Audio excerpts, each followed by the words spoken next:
Bonjour à tous. Tout d'abord, je tiens à remercier la Yela pour son invitation, la Maison du Barreau pour nous accueillir, José Luis et Maud pour organiser cet événement et qui nous permet d'aborder un sujet aujourd'hui qui est crucial, qui est la conciliation entre la vie privée et la vie professionnelle. Tout d'abord et avant d'aborder ma présentation, pour ceux qui ne me connaissent pas, je me présente brièvement, je m'appelle Célia, je suis espagnole et, comme ça se voit dans mon accent, et j'ai exercé la profession d'avocate d'abord en France avant de revenir en Espagne. Je travaille aujourd'hui au sein d'un cabinet d'avocats qui s'appelle MB Avocat, MB Abogados, qui était spécialisé en droit des affaires et dont la particularité est cette double compétence en droit français et en droit espagnol. Du coup, avec Maud et Elodie qui est aussi ici aujourd'hui, nous formons notre département en droit du travail, en droit français et en droit espagnol. Du coup, aujourd'hui, je vais vous parler d'un projet de loi qui a été approuvé par le Conseil des ministres espagnol qui porte sur la réduction du temps de travail et qui a généré de nombreux débats. Comme vous verrez, les slides seront en espagnol, mais on m'a demandé de faire ma présentation en français, donc il y aura ce petit écart, mais j'espère que ça ira quand même.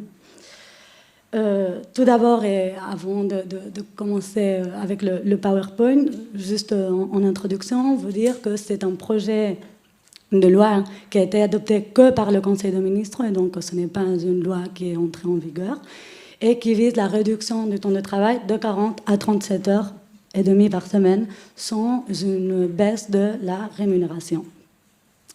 Du coup, cela, comme vous comprendrez un peu plus tard, a posé le temps de travail au centre des débats dans le ministère de Travail en Espagne et se pose toutes ces questions autour de la compétitivité, la productivité, la flexibilité et bien sûr l'équilibre entre vie privée et vie professionnelle.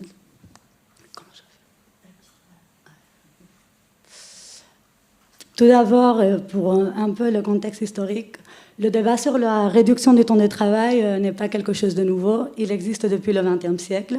Après la révolution industrielle, les progrès technologiques ont suscité des réflexions sur leur impact sur la vie des salariés.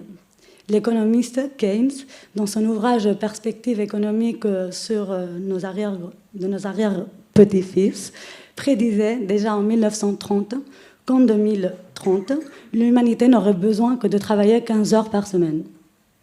Bien que cette vision semble utopique, et on est presque en 2030, et on est loin de ces 15 heures par semaine, c'est vrai que cette vision, elle avait pris forme particulièrement pendant les 30 Glorieuses, où le travail en Europe a cessé d'être une simple nécessité de subsistance et a permis des avancées importantes en matière de droit du travail. Et nous voilà donc aujourd'hui, en ce futur un peu utopique, en train de parler du temps de travail et de voir comment continuer de maintenir la production tout en travaillant moins. Tout cela avec l'aide des nouvelles technologies.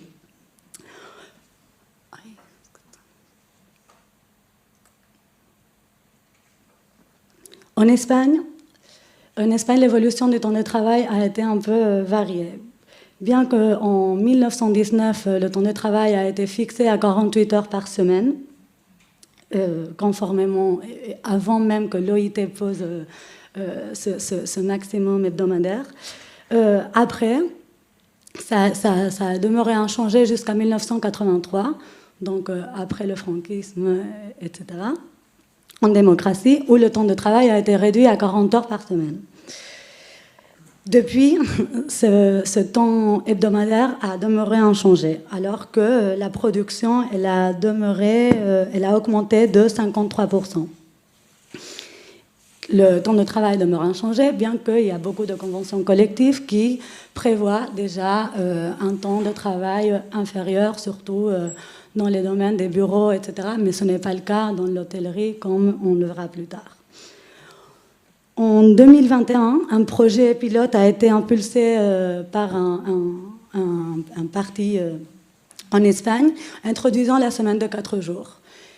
Il y avait un budget, des entreprises pouvaient faire partie de ce projet pilote, et donc du coup, elles recevaient des aides de la part du gouvernement. Il y a eu plusieurs entreprises qui ont essayé de mettre en place ce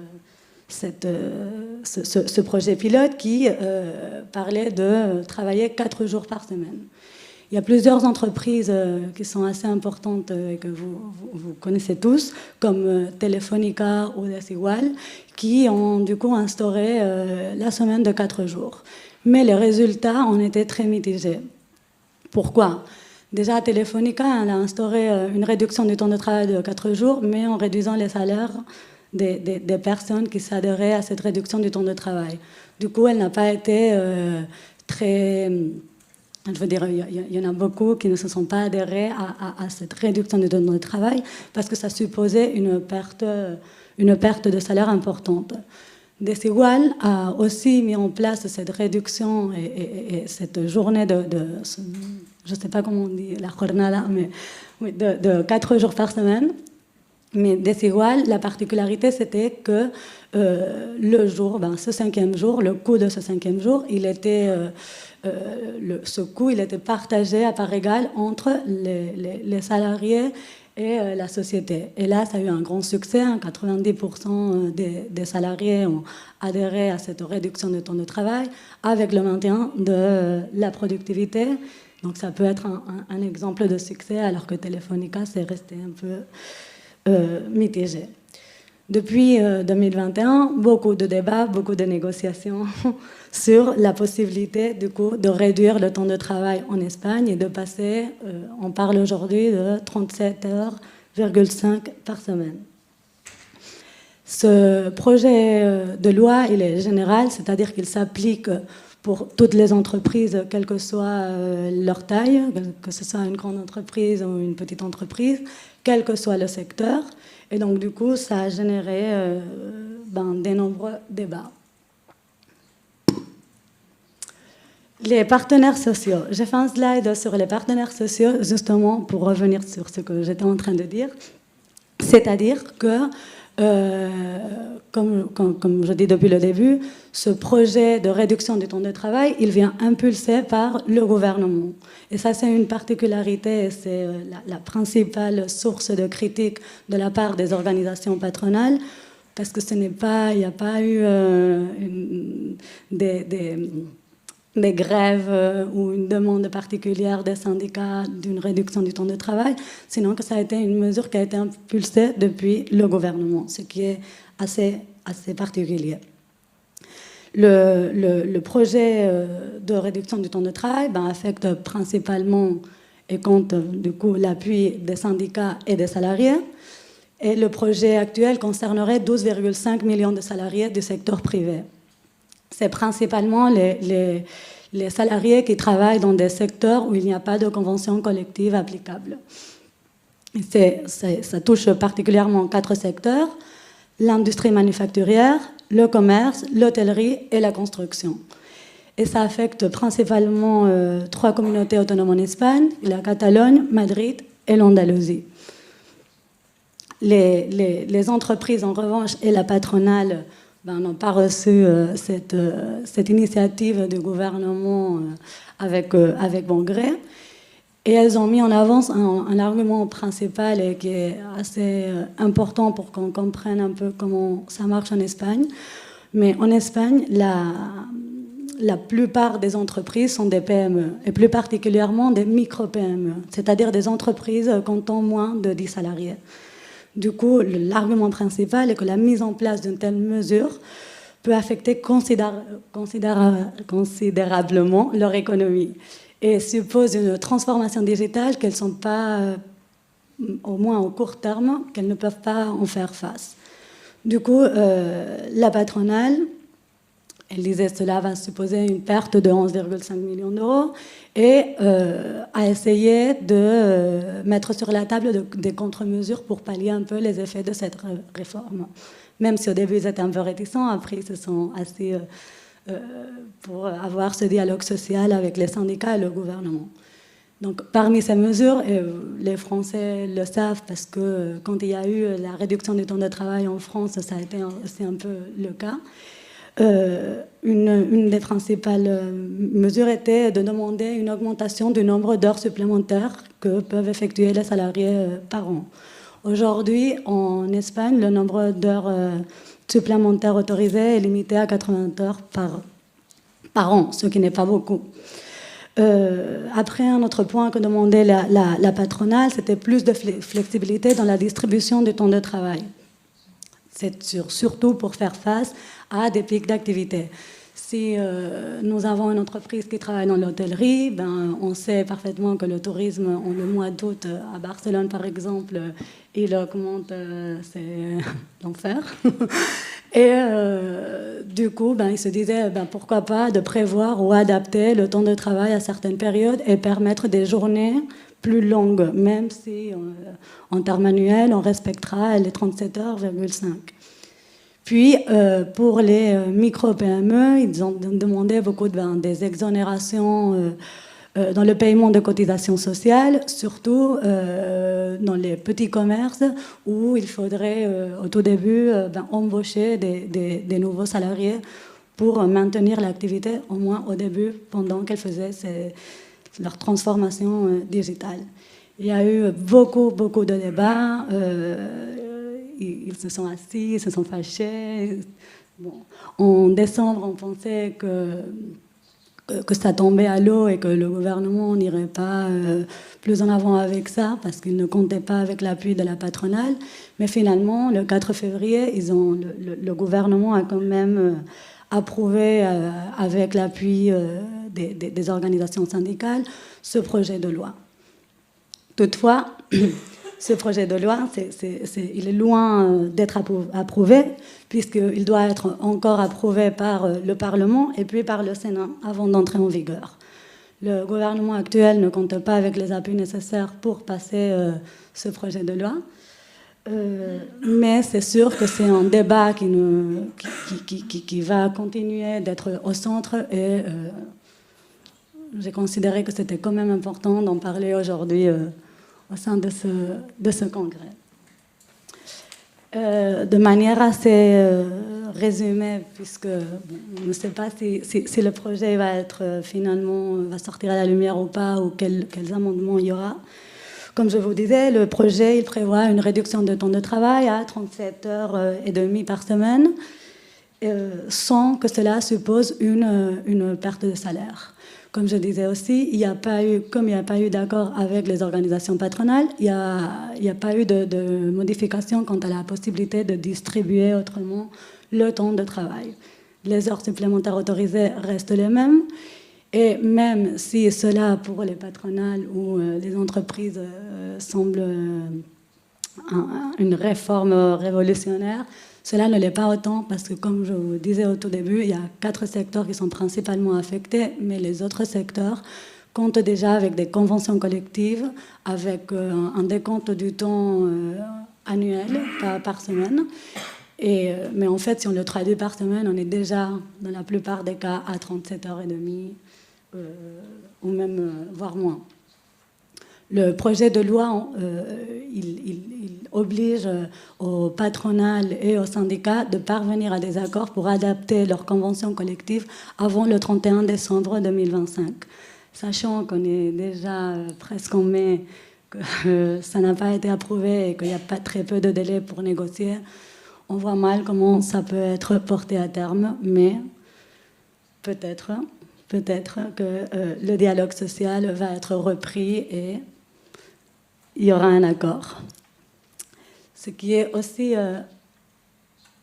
assez révolutionnaire et qui va sûrement être mis en place, c'est le registre horaire numérique.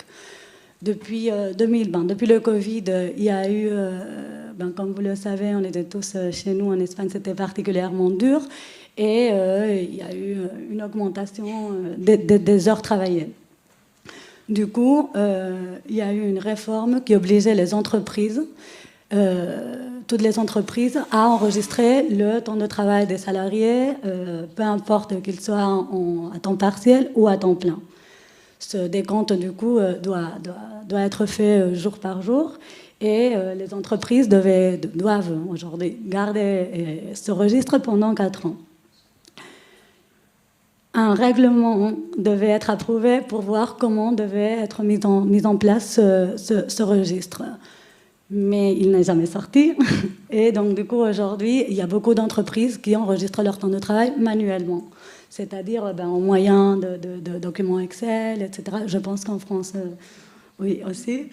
Et du coup, l'idée de créer un registre horaire numérique est devenue cruciale aussi pour que ce contrôle du temps de travail soit réel et ce ne soit pas seulement signé, je suis arrivée à 9h du matin, je suis partie à midi, qui est quelque chose de très automatique et peu réel. Et donc, du coup, ce projet, il crée un registre numérique qui doit être personnel et direct, qui doit permettre l'authenticité de ce qui est indiqué à l'intérieur, le suivi. Et ce qui est le plus important, il doit être accessible non seulement par le salarié concerné et par l'employeur pour le contrôle, mais aussi par l'inspection de travail qui aura un accès direct. Et un autre aspect important de ce projet est le droit à la déconnexion. Il existait déjà ce droit à la déconnexion et toutes les entreprises doivent avoir une politique de déconnexion digitale. Mais dans ce projet, on parle d'un droit irrenonçable, ce qui est assez important.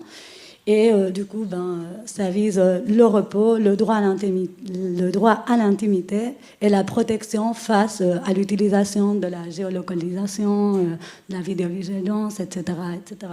Ce qui est aussi assez important. Le dernier point de la loi sur lequel il faut faire attention, surtout pour nos clients entreprises qui viennent s'implanter en Espagne, c'est que le non-respect je vais parler plutôt du temps de travail, mais je veux dire du droit à la déconnexion et du registre horaire, aujourd'hui suppose des amendes pouvant aller jusqu'à 7 500 €. Mais si ce projet est approuvé ou d'autres projets seront approuvés parce qu'on va sur cette ligne et sûrement il y aura quelque chose qui va sortir, on parle maintenant d'amendes pouvant aller jusqu'à 10 000 € par salarié en cas de violation des règles. Ce qui est beaucoup plus important que ce qui était de ce dont on parlait jusqu'à présent. Et juste un mot de conclusion. Ah, pardon, non, j'avais oublié. J'avais fait un petit tableau un peu sur quels sont les avantages, les inconvénients de mettre en place la réduction du travail. Parce que même si ce projet ne va pas finalement être approuvé dans le Parlement, c'est sûr qu'on y parle toujours aujourd'hui et c'est pour ça que j'ai été quand même invitée à cette table ronde. C'est parce que la réduction de travail pour les entreprises, ça permet d'augmenter leur productivité puisque ça peut améliorer l'efficacité, voire la maintenir. Ça permet surtout de fidéliser les talents. Aujourd'hui, quand on a une entreprise et qu'on veut embaucher quelqu'un, ce n'est pas tellement quel est le salaire, la motivation des jeunes, mais c'est est-ce que je peux faire du télétravail, est-ce que je travaille l'après-midi, le vendredi, est-ce que plus de flexibilité et donc du coup c'est une manière de retenir du talent. Aussi, ça permet de finir avec les absences. Si là, tous les projets dont on parle en Espagne parlent d'heures de travail, mais si on parlait d'objectifs, etc., les gens viendraient faire leurs objectifs et ils rentreraient chez eux. Et du coup, on éviterait plus souvent des absences injustifiées. Et aussi, le fait de réduire le temps de travail permet un meilleur repos et donc, du coup, une meilleure santé mentale. Et les entreprises où l'on travaille moins d'heures ont une meilleure image vis-à-vis des autres, surtout vis-à-vis des nouvelles générations. Les inconvénients, on en a déjà parlé, c'est les coûts initiaux élevés et surtout la réorganisation nécessaire au sein des micro-PME.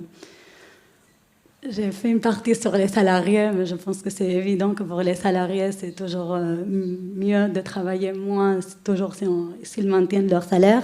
Mais c'est vrai que la mise en place de cette mesure, si elle ne vient pas accompagner d'autres mesures, peut supposer un petit peu de stress au début, de comment ma charge de travail va augmenter, je vais avoir un peu moins de temps. Et finalement, en mode de conclusion, juste, j'aimerais que l'Espagne se tourne un peu vers la France, puisque la France a déjà fait avait déjà passé cette réforme de réduction du temps de travail à 35 heures par semaine. Dans les effets, on était aussi relatifs. On pensait qu'il allait y avoir une réduction du chômage, ça n'a pas été tellement le cas. On pensait que tous les salariés allaient travailler 35 heures, mais ils ont augmenté les heures supplémentaires. Donc, pourquoi pas se retourner vers notre voisin, apprendre des erreurs et aussi apprendre d'autres éléments comme le forfait jour qui n'existe pas en Espagne et qui serait très bien pour les dirigeants des entreprises, par exemple, qui ne sont pas soumis à un horaire strict de travail. Et bref, comme on disait au début, l'impact des nouvelles technologies, l'intelligence artificielle rend ce débat plus pertinent aujourd'hui et dans les années à venir. Reprenons en quelque sorte un peu les idées de Keynes sur l'évolution du travail à l'ère de l'automatisation. Merci. Merci.